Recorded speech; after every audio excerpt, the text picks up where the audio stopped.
The Adventures of Sherlock Holmes by Sir Arthur Conan Doyle. First published in 1892.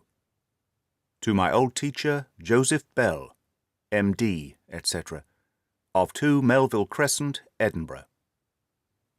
A Scandal in Bohemia. 1. To Sherlock Holmes she is always the woman. I have seldom heard him mention her under any other name. In his eyes she eclipses and predominates the whole of her sex. It was not that he felt any emotion akin to love for Irene Adler. All emotions, and that one particularly, were abhorrent to his cold, precise, but admirably balanced mind. He was, I take it, the most perfect reasoning and observing machine that the world has seen. But as a lover he would have placed himself in a false position. He never spoke of the softer passions, save with a jibe and a sneer. They were admirable things for the observer, excellent for drawing the veil from men's motives and actions. But for the trained reasoner to admit such intrusions into his own delicate and finely adjusted temperament was to introduce a distracting factor which might throw a doubt upon all his mental results. Grit in a sensitive instrument, or a crack in one of his own high-power lenses, would not be more disturbing than a strong emotion in a nature such as his. And yet there was but one woman to him, and that woman was the late Irene Adler, of dubious and questionable memory. I had seen little of Holmes lately. My marriage had drifted us away from each other.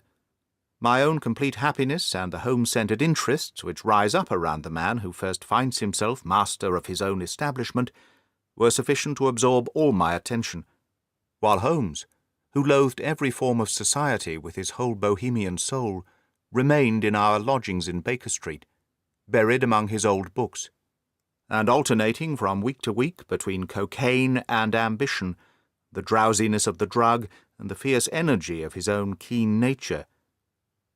He was still, as ever, deeply attracted by the study of crime, and occupied his immense faculties and extraordinary powers of observation in following out those clues and clearing up those mysteries which had been abandoned as hopeless by the official police.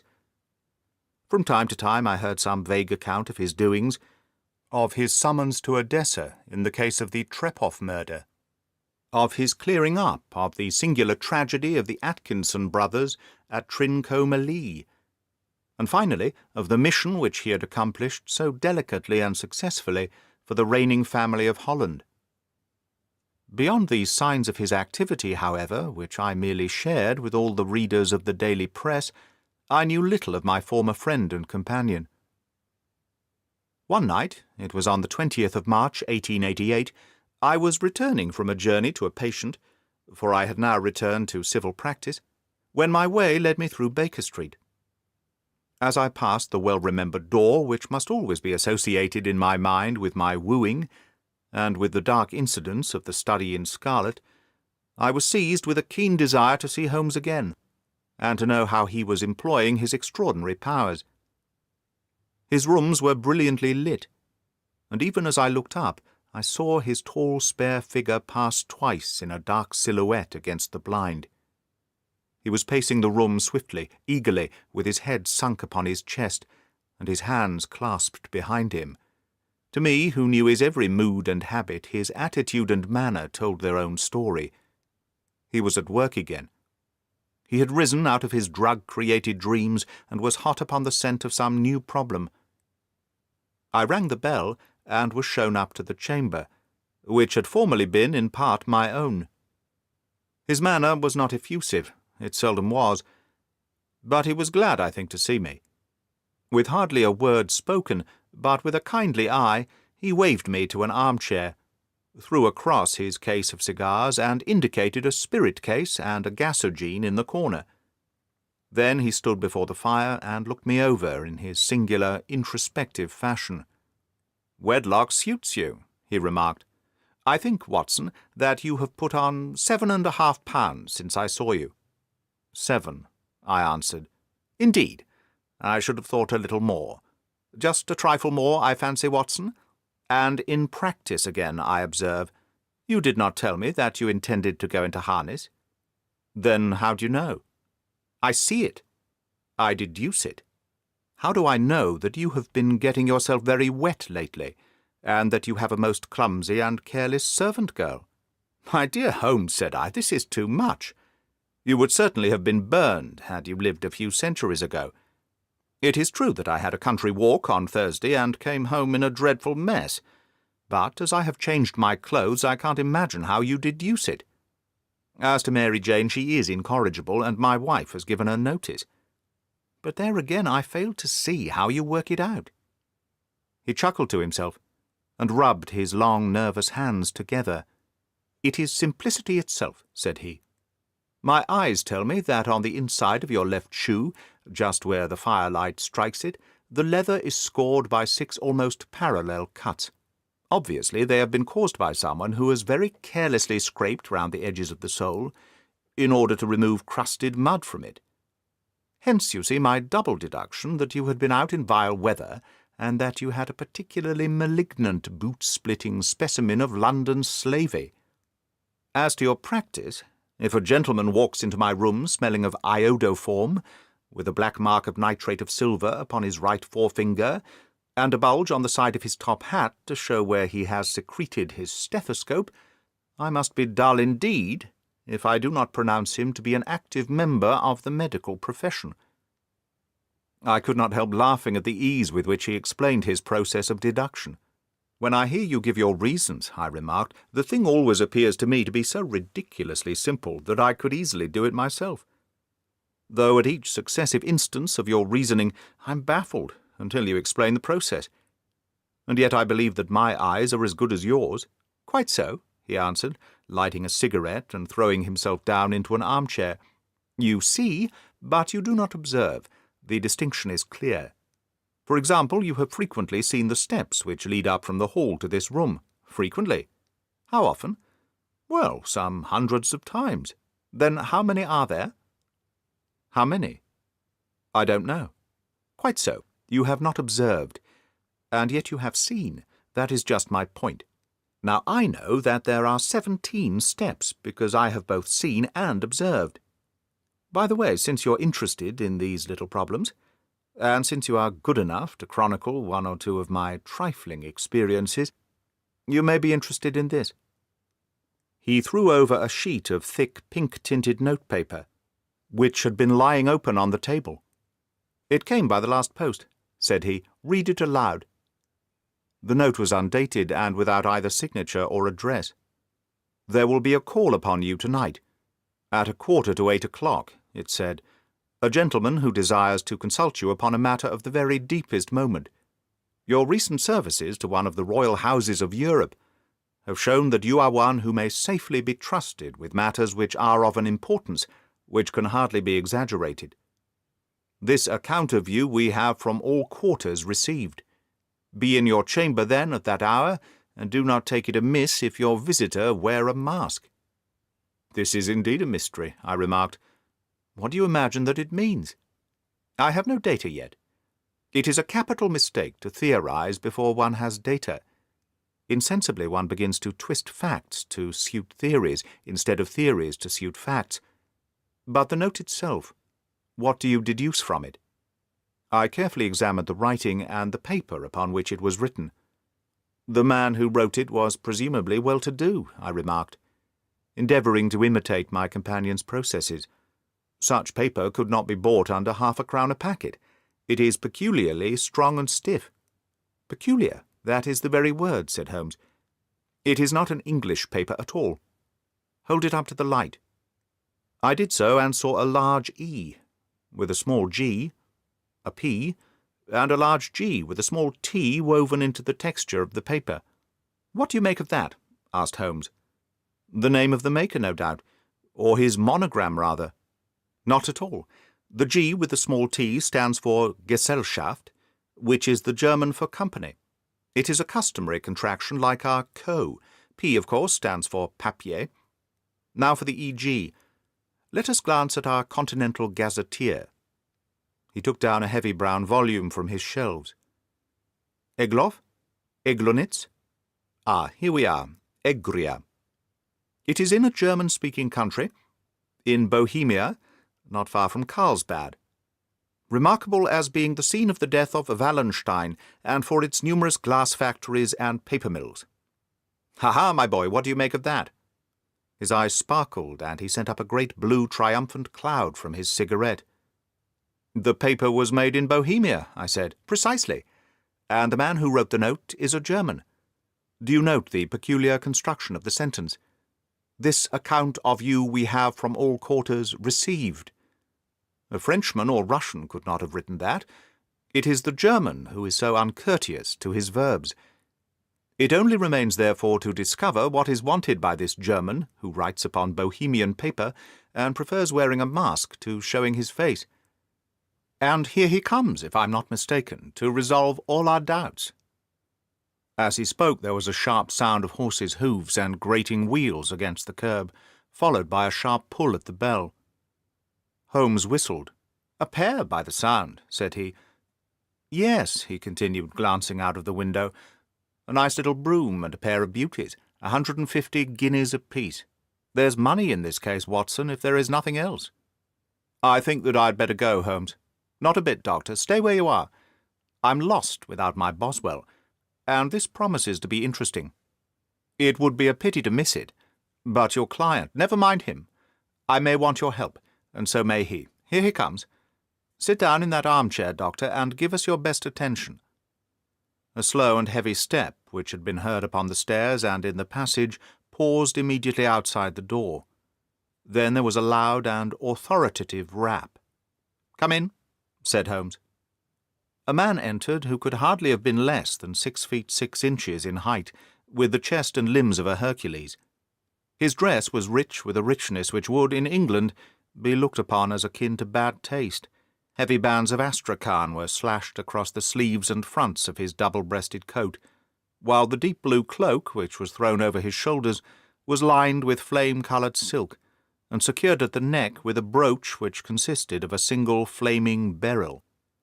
Boots, which extended halfway up his calves, and which were trimmed at the tops with rich brown fur, completed the impression of barbaric opulence, which was suggested by his whole appearance. He carried a broad-brimmed hat in his hand, while he wore across the upper part of his face, extending down past the cheekbones, a black vizard mask, which he had apparently adjusted that very moment, for his hand was still raised to it as he entered. From the lower part of the face he appeared to be a man of strong character, with a thick hanging lip, and a long straight chin, suggestive of resolution pushed to the length of obstinacy. "You had my note?" he asked, with a deep, harsh voice and strongly marked German accent. "I told you that I would call." He looked from one to the other of us, as if uncertain which to address. "Pray, take a seat," said Holmes. "This is my friend and colleague, Dr. Watson, who is occasionally good enough to help me in my cases. Whom have I the honour to address?" "You may address me as the Count von Kram, a Bohemian nobleman. I understand that this gentleman, your friend, is a man of honour and discretion, whom I may trust with a matter of the most extreme importance. If not, I should much prefer to communicate with you alone." I rose to go, but Holmes caught me by the wrist and pushed me back into my chair. "It is both or none," said he. "You may say before this gentleman anything which you may say to me." The Count shrugged his broad shoulders. "Then I must begin," said he, "by binding you both to absolute secrecy for 2 years. At the end of that time the matter will be of no importance. At present, it is not too much to say that it is of such weight that it may have an influence upon European history." "I promise," said Holmes. "And I." "You will excuse this mask," continued our stranger. "The august person who employs me wishes his agent to be unknown to you, and I may confess at once that the title by which I have just called myself is not exactly my own." "I was aware of it," said Holmes dryly. "The circumstances are of great delicacy, and every precaution has to be taken to quench what might grow to be an immense scandal and seriously compromise one of the reigning families of Europe. To speak plainly the matter implicates the great house of Ormstein, hereditary kings of Bohemia." "I was also aware of that," murmured Holmes, settling himself down in his armchair and closing his eyes. Our visitor glanced with some apparent surprise at the languid, lounging figure of the man who had been no doubt depicted to him as the most incisive reasoner and most energetic agent in Europe. Holmes slowly reopened his eyes and looked impatiently at his gigantic client. "If your Majesty would condescend to state your case," he remarked, "I should be better able to advise you." The man sprang from his chair and paced up and down the room in uncontrollable agitation. Then, with a gesture of desperation, he tore the mask from his face and hurled it upon the ground. "You are right," he cried. "I am the king. Why should I attempt to conceal it?" "Why, indeed?" murmured Holmes. "Your Majesty had not spoken before I was aware that I was addressing Wilhelm Gottsreich Sigismund von Ormstein, Grand Duke of Cassel-Felstein, and hereditary King of Bohemia. But you can understand," said our strange visitor, sitting down once more and passing his hand over his high white forehead, "you can understand that I am not accustomed to doing such business in my own person. Yet the matter was so delicate that I could not confide it to an agent without putting myself in his power. I have come incognito from Prague for the purpose of consulting you." "Then pray consult," said Holmes, shutting his eyes once more. "The facts are briefly these. Some 5 years ago, during a lengthy visit to Warsaw, I made the acquaintance of the well-known adventuress Irene Adler. The name is no doubt familiar to you." "Kindly look her up in my index, Doctor," murmured Holmes without opening his eyes. For many years he had adopted a system of docketing all paragraphs concerning men and things, so that it was difficult to name a subject or a person on which he could not at once furnish information. In this case I found her biography sandwiched in between that of a Hebrew rabbi and that of a staff commander who had written a monograph upon the deep-sea fishes. "Let me see," said Holmes. Born in New Jersey in the year 1858. Contralto. La Scala. Prima donna, Imperial Opera of Warsaw. Yes. Retired from operatic stage. Living in London. Quite so. Your Majesty, as I understand, became entangled with this young person, wrote her some compromising letters, and is now desirous of getting those letters back. Precisely so, but how? Was there a secret marriage? None. No legal papers or certificates? None. Then I fail to follow, Your Majesty. If this young person should produce her letters for blackmailing or other purposes, how is she to prove their authenticity? There is the writing. Pooh, forgery. My private notepaper? Stolen. My own seal? Imitated. My photograph? Bought. We were both in the photograph? Oh dear, that is very bad. Your Majesty has indeed committed an indiscretion. I was mad. Insane. You have compromised yourself seriously. I was only Crown Prince then. I was young. I am but 30 now. It must be recovered. We have tried and failed. Your Majesty must pay. It must be bought. She will not sell. Stolen then. 5 attempts have been made. Twice burglars in my pay ransacked her house. Once we diverted her luggage when she travelled. Twice she has been waylaid. There has been no result. No sign of it. Absolutely none. Holmes laughed. "It is quite a pretty little problem," said he. "But a very serious one to me," returned the king reproachfully. "Very indeed. And what does she propose to do with the photograph?" "To ruin me." "But how?" "I am about to be married." "So I have heard." "To Clotilde Lothman von Saxe-Meiningen, second daughter of the King of Scandinavia. You may know the strict principles of her family.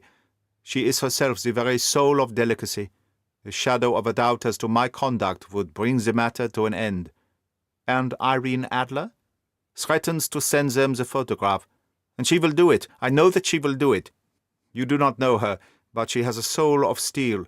She has the face of the most beautiful of women and the mind of the most resolute of men. Rather than I should marry another woman, there are no lengths to which she would not go. None." "You are sure that she has not sent it yet?" "I am sure. And why?" "Because she has said that she would send it on the day when the betrothal was publicly proclaimed. That will be next Monday." "Oh, then we have 3 days yet," said Holmes with a yawn. "That is very fortunate, as I have one or two matters of importance to look into just at present. Your Majesty will, of course, stay in London for the present." "Certainly. You will find me at the Langham, under the name of Count von Kram." "Then I shall drop you a line to let you know how we progress." "Pray do so. I shall be all anxiety." "Then as to money?" "You have carte blanche." "Absolutely?" "I tell you that I would give one of the provinces of my kingdom to have that photograph." "And for present expenses?" The king took a heavy chamois leather bag from under his cloak and laid it on the table. "There are £300 in gold and 700 in notes," he said. Holmes scribbled a receipt upon a sheet of his notepaper and handed it to him. "And mademoiselle's address?" he asked. "Is Briony Lodge, Serpentine Avenue, St. John's Wood." Holmes took a note of it. "One other question," said he. "Was the photograph a cabinet?" "It was." "Then good night, Your Majesty, and I trust that we should soon have some good news for you. And good night, Watson," he added, as the wheels of the royal brougham rolled down the street. "If you will be good enough to call tomorrow afternoon at 3 o'clock, I should like to chat this little matter over with you." 2. At 3 o'clock precisely I was at Baker Street, but Holmes had not yet returned. The landlady informed me that he had left the house shortly after 8 o'clock in the morning. I sat down beside the fire, however, with the intention of awaiting him, however long he might be. I was deeply interested in his inquiry, for though it was surrounded by none of the grim and strange features which were associated with the two crimes which I have elsewhere recorded, still, the nature of the case and the exalted station of his client gave it a character of its own. Indeed, apart from the nature of the investigation which my friend had on hand, there was something in his masterly grasp of a situation and his keen, incisive reasoning which made it a pleasure to me to study his system of work, and to follow the quick, subtle methods by which he disentangled the most inextricable mysteries. So accustomed was I to his invariable success that the very possibility of his failing had ceased to enter into my head. It was close upon 4 before the door opened, and a drunken-looking groom, ill-kempt and side-whiskered, with an inflamed face and disreputable clothes, walked into the room. Accustomed as I was to my friend's amazing powers in the use of disguises, I had to look 3 times before I was certain that it was indeed he. With a nod he vanished into the bedroom, whence he emerged in 5 minutes, tweed-suited and respectable, as of old. Putting his hands into his pockets, he stretched out his legs in front of the fire, and laughed heartily for some minutes. "Well, really," he cried, and then he choked, and laughed again, until he was obliged to lie back limp and helpless in the chair. "What is it?" "It's quite too funny. I'm sure you could never guess how I employed my morning, or what I ended by doing. I can't imagine. I suppose that you've been watching the habits and perhaps the house of Miss Irene Adler. Quite so. But the sequel was rather unusual. I will tell you, however. I left the house a little after 8 o'clock this morning in the character of a groom out of work. There is a wonderful sympathy and freemasonry among horsey men. Be one of them, and you will know all that there is to know. I soon found Briony Lodge.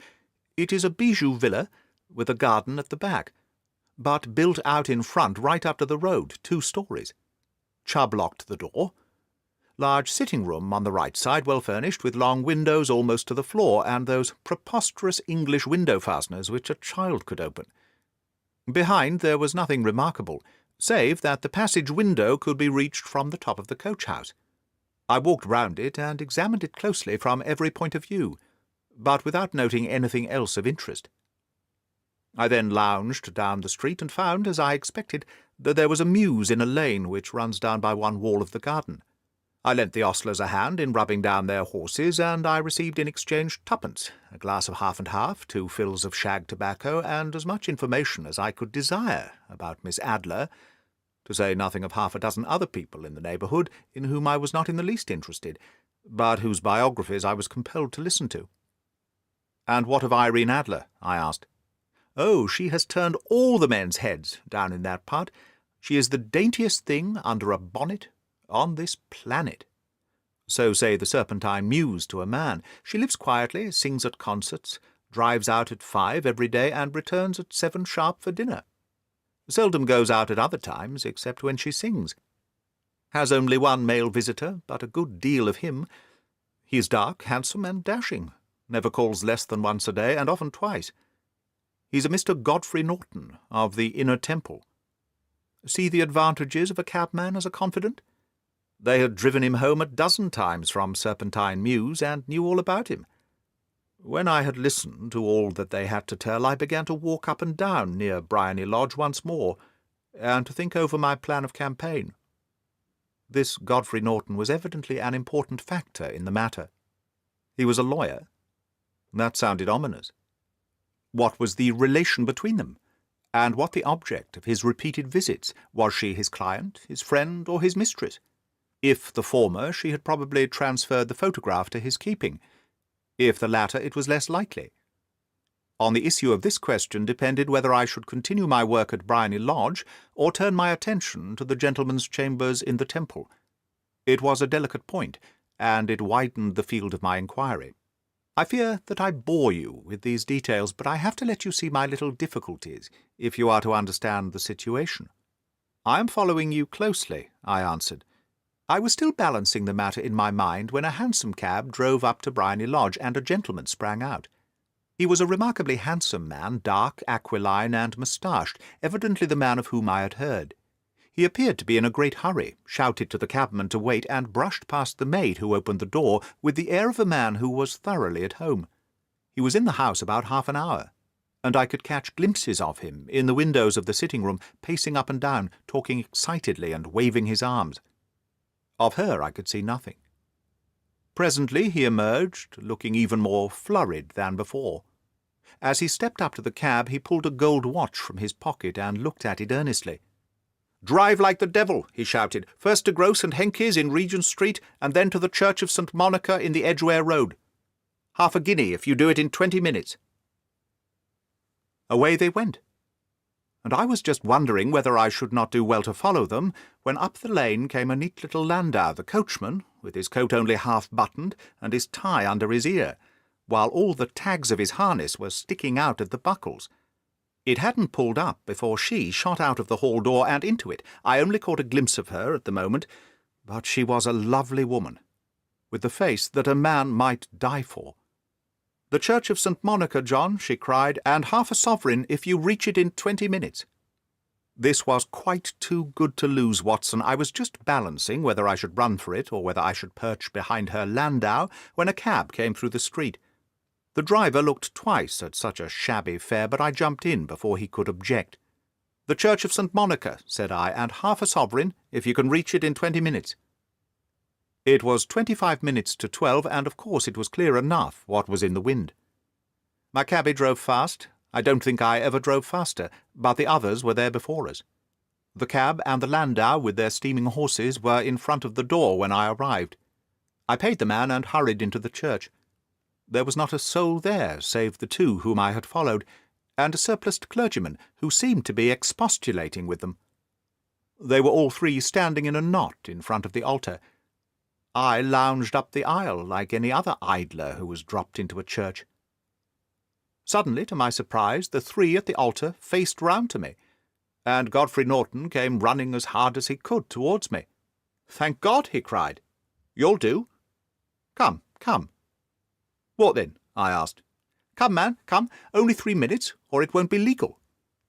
I was half dragged up to the altar, and before I knew where I was, I found myself mumbling responses which were whispered in my ear, and vouching for things of which I knew nothing, and generally assisting in the secure tying up of Irene Adler, spinster, to Godfrey Norton, bachelor.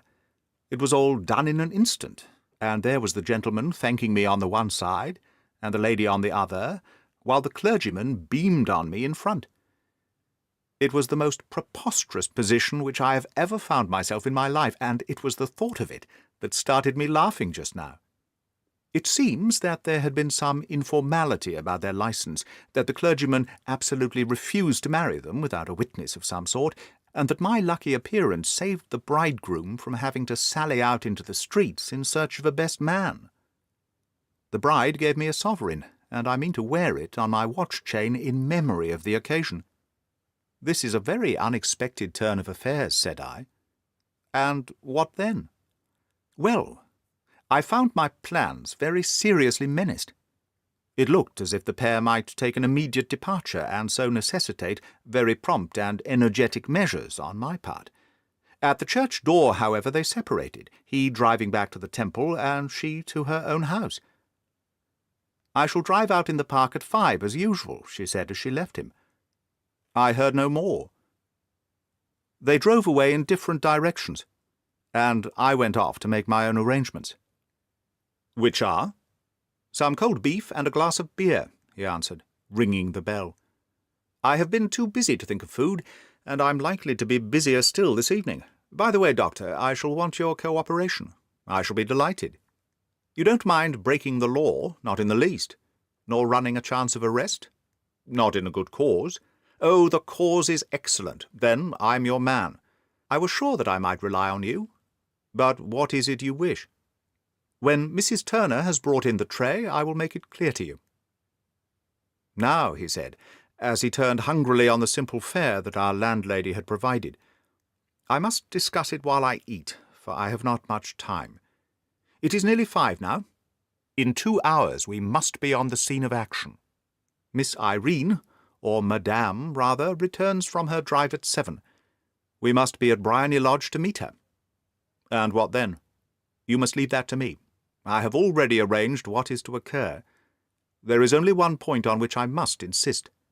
You must not interfere, come what may. You understand? I am to be neutral, to do nothing whatever. There will probably be some small unpleasantness. Do not join in. It will end in my being conveyed into the house.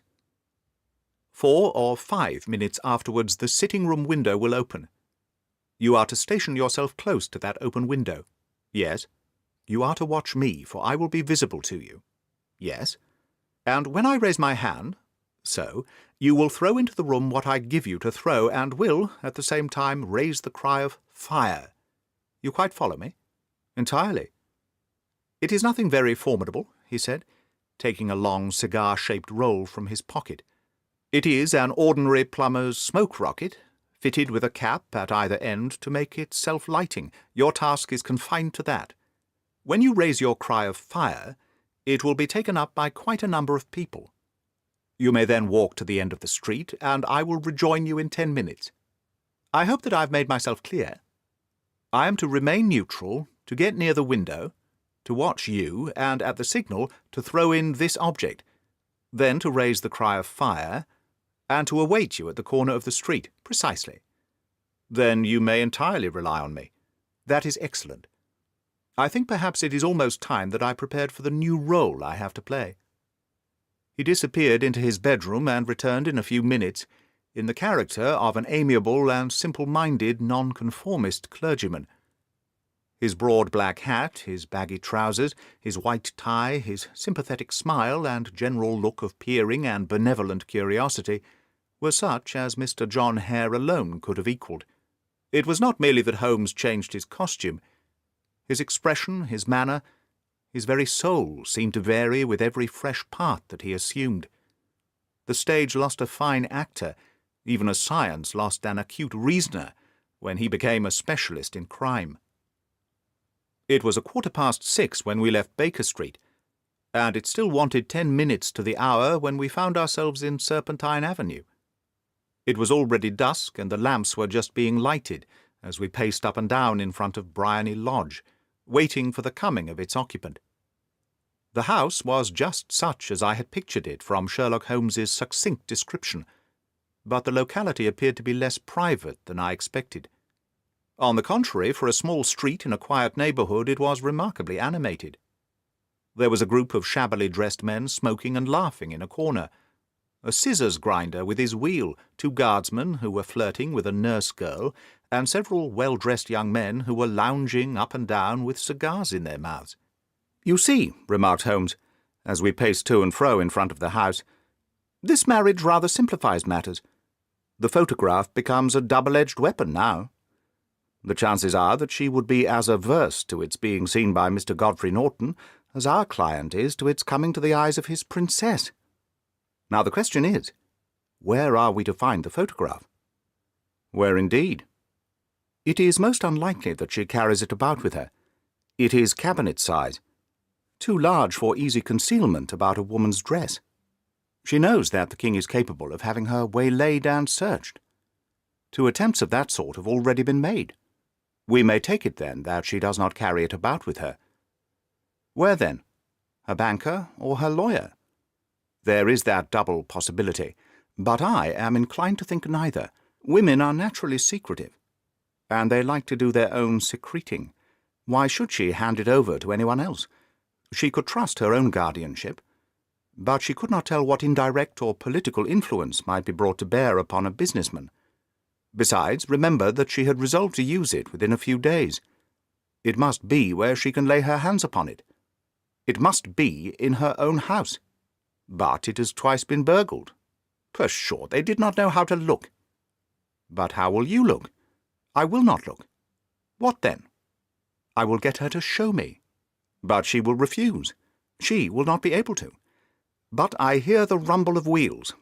It is her carriage. Now carry out my orders to the letter. As he spoke, the gleam of the side-lights of a carriage came round the curve of the avenue. It was a smart little landau which rattled up to the door of Briony Lodge. As it pulled up, one of the loafing men at the corner dashed forward to open the door in the hope of earning a copper, but was elbowed away by another loafer who had rushed up with the same intention. A fierce quarrel broke out, which was increased by the two guardsmen, who took sides with one of the loungers, and by the scissors-grinder, who was equally hot upon the other side.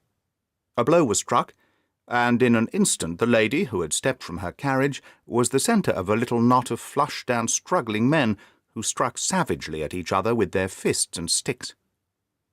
Holmes dashed into the crowd to protect the lady, but, just as he reached her, he gave a cry and dropped to the ground, with the blood running freely down his face. At his fall, the guardsmen took to their heels in one direction and the loungers in the other, while a number of better-dressed people who had watched the scuffle without taking part in it crowded in to help the lady and to attend to the injured man. Irene Adler, as I will still call her, had hurried up the steps, but she stood at the top, with her superb figure outlined against the lights of the hall, looking back into the street. "Is the poor gentleman much hurt?" she asked.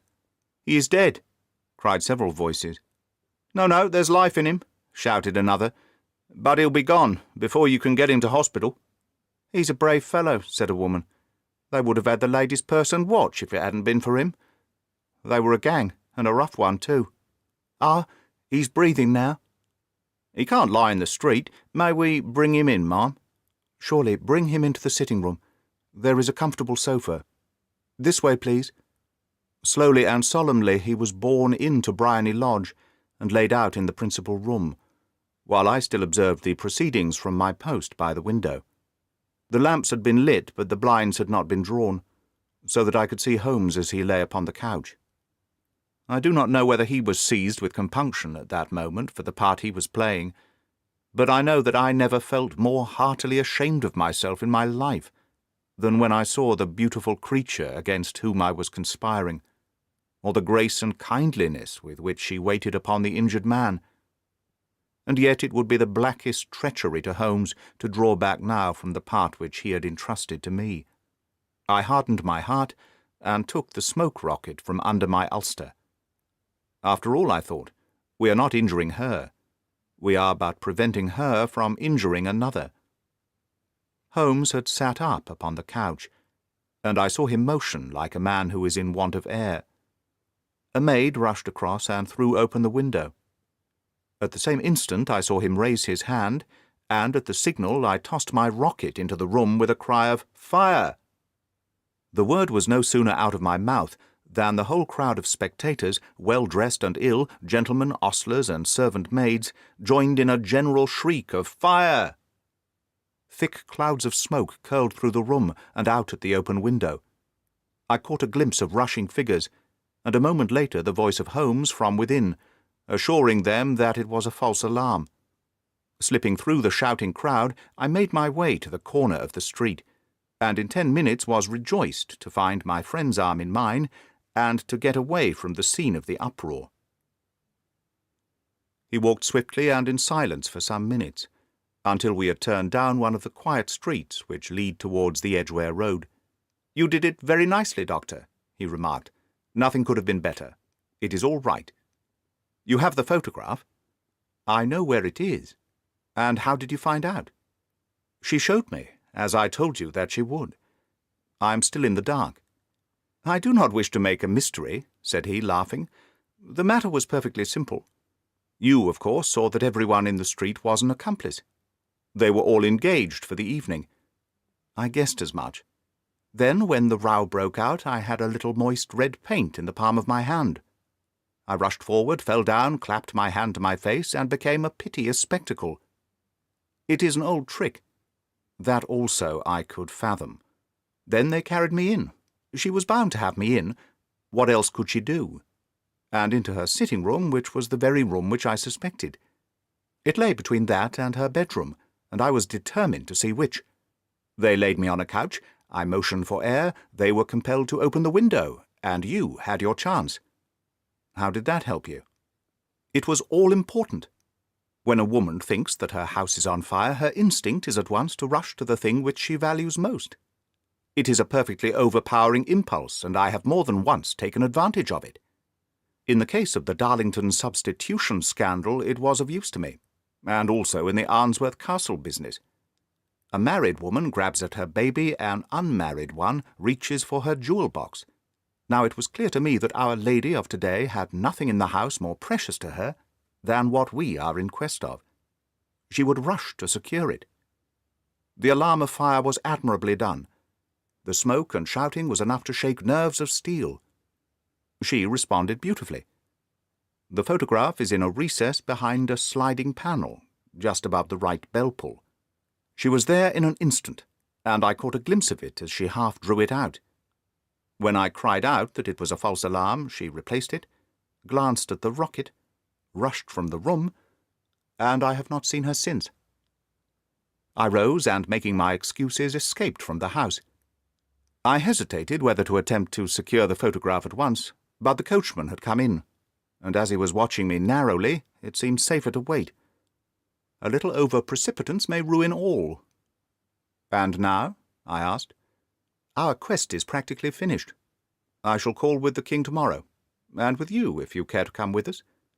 We will be shown into the sitting-room to wait for the lady, but it is probable that when she comes she may find neither us nor the photograph. It might be a satisfaction to His Majesty to regain it with his own hands." "And when will you call?" "At 8 in the morning. She will not be up, so that we shall have a clear field. Besides, we must be prompt, for this marriage may mean a complete change in her life and habits. I must wire to the king without delay." We had reached Baker Street and had stopped at the door. He was searching his pockets for the key when someone passing said, "Good night, Mr. Sherlock Holmes." There were several people on the pavement at the time, but the greeting appeared to come from a slim youth in an ulster who had hurried by. "I've heard that voice before," said Holmes, staring down the dimly lit street. "Now, I wonder who the deuce that could have been." 3. I slept at Baker Street that night, and we were engaged upon our toast and coffee when the King of Bohemia rushed into the room. "You have really got it," he cried, grasping Sherlock Holmes by either shoulder and looking eagerly into his face. "Not yet." "But you have hopes?" "I have hopes." "Then come, I am impatient to be gone." "We must have a cab." "No, my brougham is waiting." "Then that will simplify matters." We descended and started off once more for Briony Lodge. "Irene Adler is married," remarked Holmes. "Married? When?" "Yesterday." "But to whom?" "To an English lawyer named Norton." "But she could not love him." "I am in hopes that she does." "And why in hopes?" "Because it would spare your Majesty all fear of future annoyance.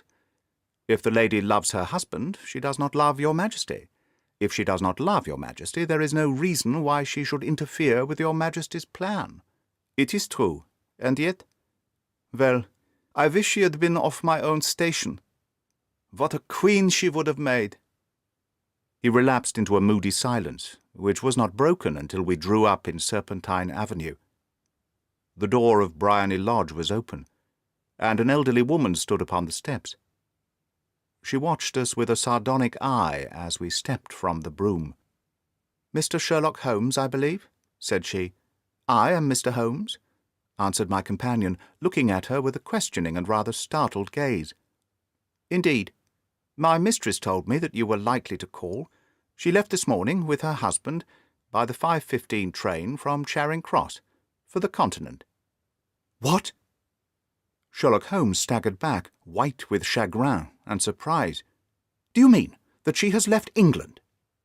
"Never to return." "And the papers?" asked the king hoarsely. "All is lost." "We shall see." He pushed past the servant and rushed into the drawing-room, followed by the king and myself. The furniture was scattered about in every direction, with dismantled shelves and open drawers, as if the lady had hurriedly ransacked them before her flight. Holmes rushed at the bell-pull, tore back a small sliding shutter, and, plunging in his hand, pulled out a photograph and a letter. The photograph was of Irene Adler herself in evening dress. The letter was superscribed to Sherlock Holmes, Esquire, to be left till called for. My friend tore it open, and we all three read it together. It was dated at midnight of the preceding night, and ran in this way. "My dear Mr. Sherlock Holmes, you really did it very well. You took me in completely. Until after the alarm of fire I had not a suspicion. But then, when I found how I had betrayed myself, I began to think. I had been warned against you months ago. I had been told that if the king employed an agent, it would certainly be you. And your address had been given me. Yet, with all this, you made me reveal what you wanted to know. Even after I became suspicious, I found it hard to think evil of such a dear, kind old clergyman. But you know, I have been trained as an actress myself. Male costume is nothing new to me. I often take advantage of the freedom which it gives. I sent John the coachman to watch you, ran upstairs, got into my walking clothes, as I called them, and came down just as you departed. Well, I followed you to your door, and so made sure that I was really an object of interest to the celebrated Mr. Sherlock Holmes. Then I, rather imprudently, wished you good night, and started for the Temple to see my husband. We both thought the best resource was flight, when pursued by so formidable an antagonist. So you will find the nest empty when you call tomorrow. As to the photograph, your client may rest in peace. I love and am loved by a better man than he. The king may do what he will, without hindrance, from one whom he has cruelly wronged. I keep it only to safeguard myself, and to preserve a weapon which will always secure me from any steps which he might take in the future. I leave a photograph which he might care to possess. And I remain, dear Mr. Sherlock Holmes, very truly yours, Irene Norton, née Adler." "What a woman! Oh, what a woman!" cried the King of Bohemia, when we had all three read this epistle. "Did I not tell you how quick and resolute she was? Would she not have made an admirable queen? Is it not a pity she was not on my level?" "From what I have seen of the lady, she seems indeed to be on a very different level to your Majesty," said Holmes coldly. "I am sorry that I have not been able to bring your Majesty's business to a more successful conclusion." "On the contrary, my dear sir," cried the king, "nothing could be more successful. I know that her word is inviolate. The photograph is now as safe as if it were in the fire." "I am glad to hear your Majesty say so." "I am immensely indebted to you. Pray tell me in what way I can reward you. This ring?" He slipped an emerald snake ring from his finger, and held it out upon the palm of his hand. "Your Majesty has something which I should value even more highly," said Holmes. "You have but to name it. This photograph." The king stared at him in amazement. "Irene's photograph!" he cried. "Certainly, if you wish it." I thank your Majesty. Then there is no more to be done in the matter. I have the honour to wish you a very good morning." He bowed, and turning away without observing the hand which the king had stretched out to him, he set off in my company for his chambers. And that was how a great scandal threatened to affect the kingdom of Bohemia, and how the best plans of Mr. Sherlock Holmes were beaten by a woman's wit. He used to make merry over the cleverness of women, but I have not heard him do it of late. And when he speaks of Irene Adler, or when he refers to her photograph, it is always under the honourable title of the woman.